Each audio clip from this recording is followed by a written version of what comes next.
Je me présente. Allô? Moi, c'est M. Morin. Je suis professeur de chimie et physique à 4 groupes absolument extraordinaires, dont la A, la B, la C et le groupe 11. Waouh, waouh, waouh! C'est tout un groupe. Mon beau groupe mélangé. Je suis Mélanie Sasseville. J'enseigne l'enseignement moral, l'enseignement religieux, l'éthique depuis 20 ans. Est-ce que la religion a sa place dans la science? Faut que je réponde oui, non. Il faut que j'explique, j'imagine? Oui, expliquez. Absolument pas. Ça n'a absolument pas rapport avec la science. C'est deux affaires totalement différentes. Ça n'aurait jamais dû être ensemble. Puis malheureusement, c'est la religion qui essaie de se rapprocher de la science, pas la science de la religion, ça c'est sûr. Oui. La religion puis la science, ils s'occupent pas de la même chose, ils répondent pas aux mêmes questions. Là où l'un peut plus répondre, l'autre va continuer, va poursuivre la réflexion. Est-ce que les églises devraient avoir le droit de subventionner des études scientifiques? Absolument pas. Parce qu'encore une autre fois, la religion et la science, ça ne va pas ensemble. C'est juste une affaire d'argent, ça ne marche pas. Qu'est-ce que l'Église essaie de prouver avec la science? C'est une affaire de morale, c'est totalement différent. De faits scientifiques puis de recherches scientifiques bien menées, ça n'a pas rapport. Elle devrait avoir le droit.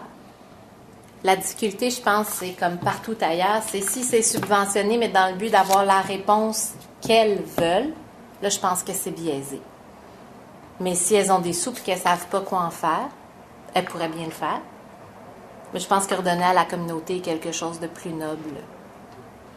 Ouais. Est-ce que vous pensez que les prêtres, les imams et tout ça devraient avoir des enseignements scientifiques avant de devenir prêtres?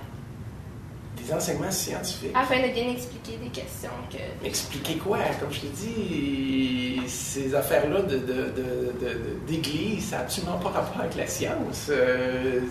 Jésus est venu sur la terre, blablabla, il a fait des miracles, Allah, toute la patente. Absolument pas rapport avec la science. Je ne vois pas pourquoi un prêtre aurait une formation scientifique de quoi au juste. De toute façon, l'Église a toujours été à peu près 1000 ans en retard sur les réalités. Je veux dire, ils ont condamné Galilée, puis ça leur a pris 300 ans avant de dire « Ah, ben finalement, ouais, je pense que finalement, c'est pas la Terre qui est au centre de l'univers, mais c'est le Soleil. » C'est totalement ridicule. La science n'a absolument pas rien... La religion n'a absolument rien à voir avec la science. Il doit pas de formation. Ils se forment dans leur affaire, puis la science fera leur affaire. Si ça leur tente, pourquoi pas? Mais je pense qu'avant tout, c'est des études en socio et en psycho qu'ils devraient avoir. Est-ce qu'une personne très croyante peut être un scientifique? C'est toujours quelque chose qui m'étonne énormément de la part de scientifiques. Selon moi, non. Selon moi, une personne très croyante ne peut pas être une personne scientifique. Ça ne va pas ensemble. Ça ne peut pas essayer de prouver quelque chose qui n'existe pas. Alors que la science est basée sur des faits avec des expériences réelles, avec la méthode scientifique. Donc, ça m'étonne toujours. Aux États-Unis, ça arrive souvent que des personnes croyantes, c'est aussi maintenant en même temps des scientifiques, mais on dirait qu'il y a, dans le cerveau, il y a comme deux affaires complètement, j'arrive pas à comprendre. Oui. Puis il y en a eu. Je pense à une chaîne qui était officiellement, dis pas ça comme ça, mais un juif ouvert. Oui.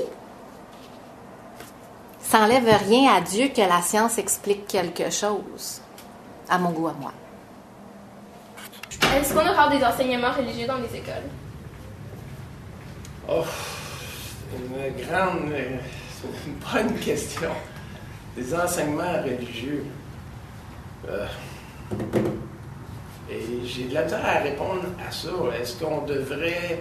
Des enseignements religieux pour se protéger de la religion, parce que la religion, c'est un genre d'endoctrinement de toutes sortes d'affaires, peut-être se protéger, peut-être pour expliquer c'est quoi, parce qu'elle est là, la religion, il faut vivre avec, et il y a plein de gens qui croient à toutes sortes d'affaires. Et si tu veux, l'être humain a besoin de croire que ça ne s'arrête pas sur la Terre, que la vie continue après, c'est de tous les temps, ça a été comme ça. Donc peut-être que... Oui, un enseignement religieux au niveau historique, au niveau expliquer les différentes religions aux jeunes qui comprennent toutes les religions, mais de l'endoctrinement ou l'enseignement religieux qui peut se faire dans les écoles, ce qu'on appelle les écoles religieuses à Montréal, Ou l'enseignement religieux comme moi j'ai eu quand j'étais jeune. J'ai vraiment un enseignement religieux. Là.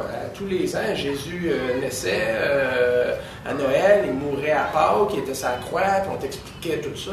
Ça, c'est pour moi un enseignement religieux qui est plus un genre d'endoctrinement, alors qu'un vrai enseignement religieux où on explique plutôt qu'on essaye de montrer c'est quoi la religion catholique ou n'importe quelle religion. Il faudrait que je vois le programme qui est enseigné. Je ne sais pas trop ce qui est enseigné, mais je crois que c'est plus de l'information que vous recevez plutôt que Jésus est mort sur la croix et toutes ces affaires. En fait, j'ose croire que c'est ça. Mais ça a été aboli pour une raison. Je pense que là où c'est délicat, c'est si la personne qui enseigne n'a pas la même croyance que les gens qui reçoivent cet enseignement-là. Je pense que ce sera à chaque confession de donner les règles, l'enseignement de sa croyance. Mais sinon, j'approuve vraiment ce qu'on fait ici, au sens de vous enseigner les 5 grandes religions. Moi, je trouve ça merveilleux, puis je suis vraiment en accord avec la décision qu'on a prise, parce qu'on ne prend pas position face à une croyance. On vous l'explique, on vous la montre, on vous la démontre. Il n'y a pas de parti pris. Ça, je ne pense pas que ça peut être néfaste. Je pense que c'est essentiel pour vivre dans notre société actuelle. Est-ce qu'on peut analyser scientifiquement des questions religieuses? Non. Comme je répète, comme j'ai dit à mes autres questions, c'est 2 affaires qui sont complètement séparées. C'est la religion qui essaye de mettre ça, qui essaye de rendre ça scientifique pour montrer que oui, vous voyez, c'est important, c'est parce qu'ils ont besoin de la science pour dire que ça marche leur affaire. Mais la science n'a pas besoin de la religion. La science et cette espèce d'amalgame, c'est 2 affaires totalement séparées. La religion et la science, donc c'est quoi déjà la question? Est-ce qu'on peut analyser scientifiquement? Non, on ne peut pas analyser scientifiquement.